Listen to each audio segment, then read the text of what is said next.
Assalamualaikum warahmatullahi wabarakatuh. Shalom, Om Swastiastu, Namo Buddhaya, Salam Kebajikan. Perkenalkan, nama saya Rizkia Nuryadi dari kelas K1F, Program Studi Keuangan dan Perbankan Fakultas Vokasi Universitas Brawijaya. Video ini saya buat dalam rangka memenuhi tugas mata kuliah kewarganegaraan yang membahas mengenai video tentang isu adanya rencana amandemen kelima pada Undang-Undang Dasar 1945. Dalam hal ini, saya akan menyampaikan analisis dan juga tanggapan saya mengenai isu tersebut. Secara total, UUD 1945 telah mengalami amandemen sebanyak 4 kali, mulai dari tahun 1999 sampai dengan tahun 2002. Dengan adanya rencana untuk melakukan amandemen kelima dengan isu pengembalian GBHN atau Garis Besar Haluan Negara, tentunya memuat banyak pro dan kontra dari berbagai sudut pandang di masyarakat.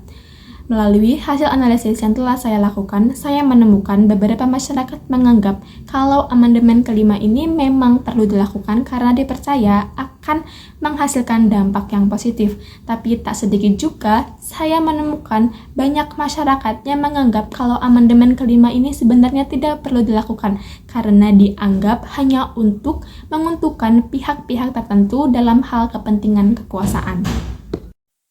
Jika amandemen kelima ini dilakukan, beberapa pihak percaya bahwa akan ada dampak positif yang dihasilkan. Di antaranya, yang pertama, dengan adanya isu pengembalian topik utama yakni pengembalian GBHN, pemerintah dapat lebih menyesuaikan diri dengan aturan-aturan yang ada, yang diharapkan dapat menjadi lebih stabil dalam urusan jangka panjang. Yang kedua, dengan adanya pengembalian GBHN ini, tentunya pemerintah dapat dengan mudah menyelesaikan masalah-masalah yang menjadi keluhan atau juga problem atau masalah yang ada yang mendasari keputusan amandemen ini dilakukan. Dengan hal ini, pemerintah diharapkan dapat menyelesaikan semua itu dengan baik dan sesuai dengan apa yang diharapkan oleh masyarakat.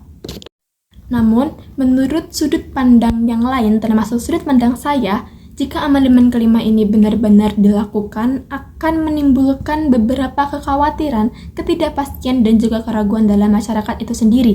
Yang pertama, sejauh ini dinilai belum ada produk konstitusional yang dinilai bermasalah. Lalu mengapa amandemen kelima ini harus dilakukan? Yang kedua, UUD 1945 merupakan landasan hukum berdasarkan Pancasila yang memiliki peran penting dalam kehidupan di Indonesia. Jika ini dirubah, tentu akan sangat krusial dan juga sangat berpotensi menimbulkan kesalahan jika tidak dilakukan dengan baik. Maka dari itu, ini harus benar-benar dilaksanakan dengan hati-hati karena memiliki dampak langsung pada kehidupan berbangsa dan bernegara Indonesia. Yang ketiga, beberapa pihak memiliki kekhawatiran kalau sebenarnya amandemen kelima ini dilakukan hanya untuk menguntungkan pihak-pihak tertentu dalam hal kepentingan kekuasaan, seperti yang telah dijelaskan dalam video. Apakah amandemen kelima ini sebenarnya dilakukan hanya agar memiliki kesempatan untuk merubah aturan dalam hal masa jabatan seorang presiden? Dan yang keempat, jika GBHN dikembalikan, maka akan mengganggu dari sistem presidensial di Indonesia, di mana akan sedikit mengurangi kemandirian eksekutif, juga akan mencederai dari prinsip pemisahan kekuasaan. Dalam hal ini, dalam pandangan saya, rencana untuk melakukan amandemen kelima pada UUD 1945 harus benar-benar dipikirkan dan disiapkan secara matang, serta terus melihat respon masyarakat tentang hal ini.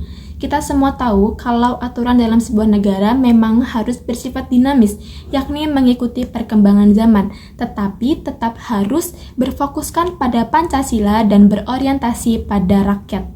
GBHN sendiri dihapus bukanlah tanpa alasan, tetapi karena dianggap tidak sesuai dengan sistem pemerintahan yang ada di Indonesia, terutama dalam hal pemilihan presiden dan juga hal-hal krusial lainnya.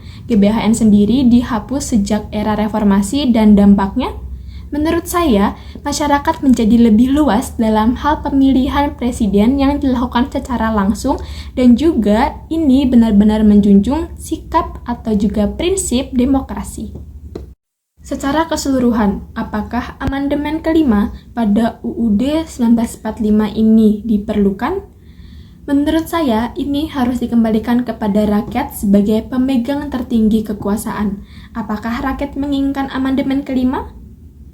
Perlu atau tidaknya amandemen kelima ini harus tetap disesuaikan dengan kebutuhan dan juga harus dipersiapkan secara matang jika benar-benar akan dilaksanakan.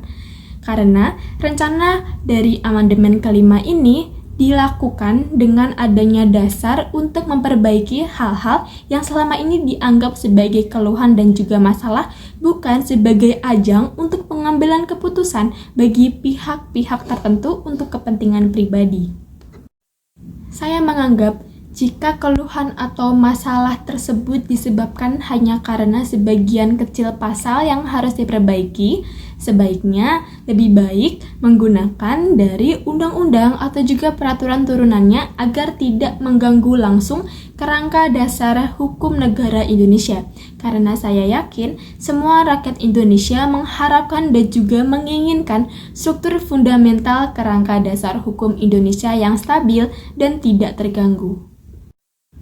Baik, itu dia mengenai hasil analisis dan juga tanggapan saya mengenai rencana adanya amandemen kelima pada UUD 1945. Terima kasih atas perhatiannya dan mohon maaf atas segala kekurangan yang ada pada video ini.